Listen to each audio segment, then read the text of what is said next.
Get ready to dive into the thrilling world of crime and mystery as we unveil the most jaw-dropping, mind-boggling, and downright the most incredible interrogation moments that will leave you speechless. From shocking confessions to unexpected revelations, these gripping tales will keep you on the edge of your seat.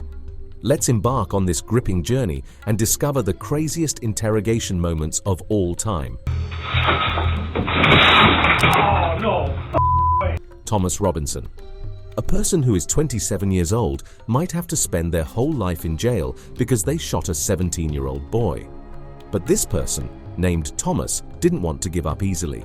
He wanted to make things very hard for the police in the most dangerous ways possible. As a policeman tries to put handcuffs on Thomas, he looks at the gun holster on the officer's waist and gets an idea. This idea could result in Thomas and the officer getting killed.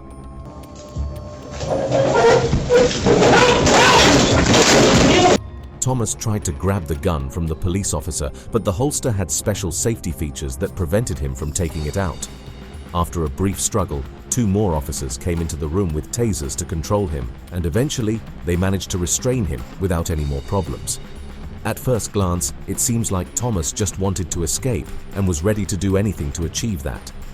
However, if you listen closely to what he's saying while fighting with the police, there might be more to the situation.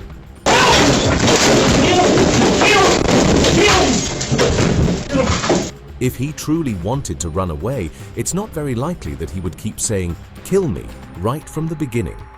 It's possible that Thomas was extremely frightened about the punishment he would face in his current situation, so he may have decided to do something extreme to frighten the police officers, hoping that they would shoot him and save him from what he expected to happen next. Ryan Waller.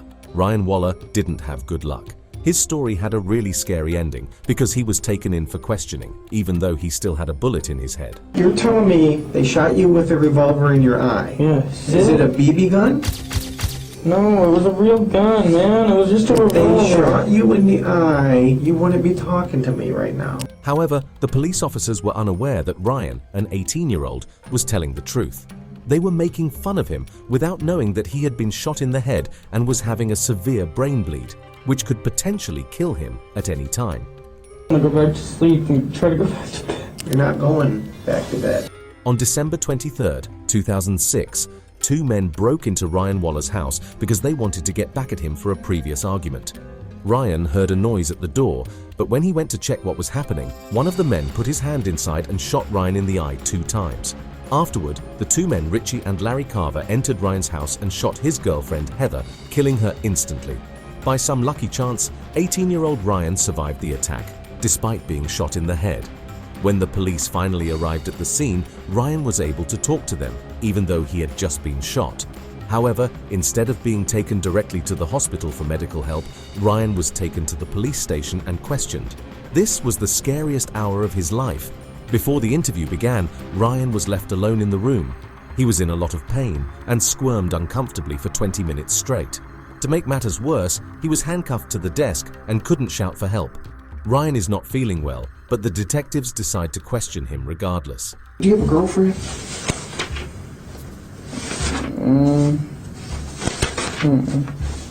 No? You know a girl named Heather?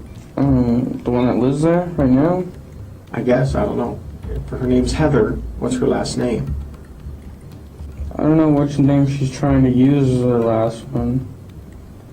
She's trying to have a real last as her nickname, so I don't know. The detective is speaking to Ryan in a way that suggests he suspects something is not right. He is speaking louder, speaking slower, and using simple words as if he were talking to a child. However, despite the obvious injury on Ryan's face and his unusual answers, the detective still chooses to ignore any signs that something is amiss and keeps asking him questions. What nickname does she go by?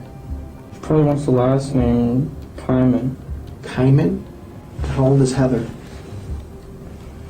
16 or 17. What happened to your face? I don't know.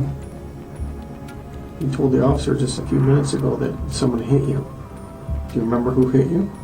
I think it was Heather. Ryan and Heather were living with someone else whose name is not known to the public. The person Ryan is talking about may be Christina, But regardless of who it is, no one else was at home during the entire night of the attack. Ryan is experiencing severe brain damage, and surprisingly, the detective is not making the connection.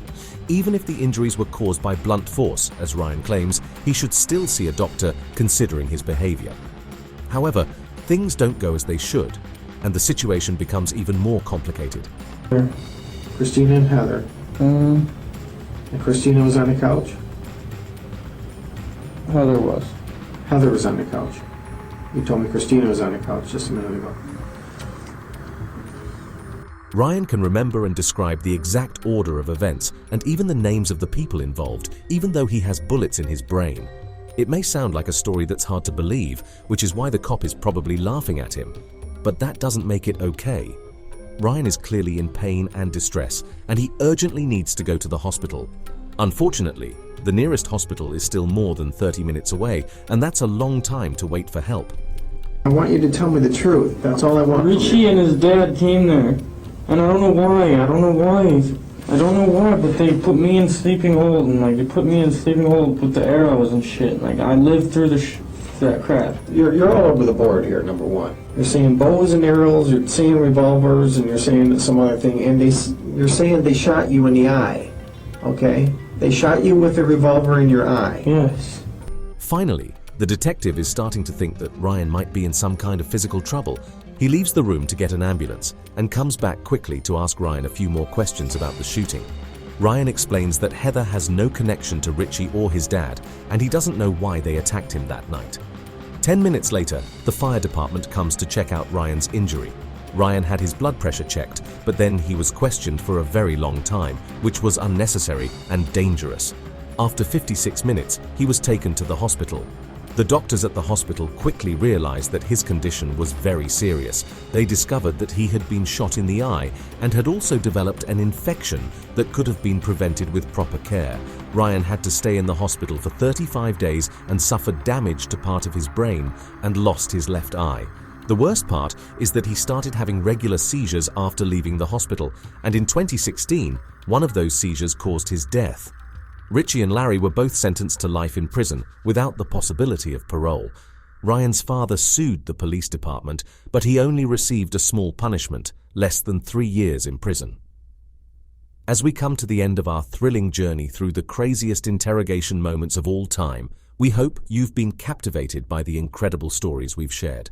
Remember, truth can be stranger than fiction, and the world of crime is full of surprises. Thank you for joining us, and until next time, stay curious and keep exploring the intriguing world of crime and justice.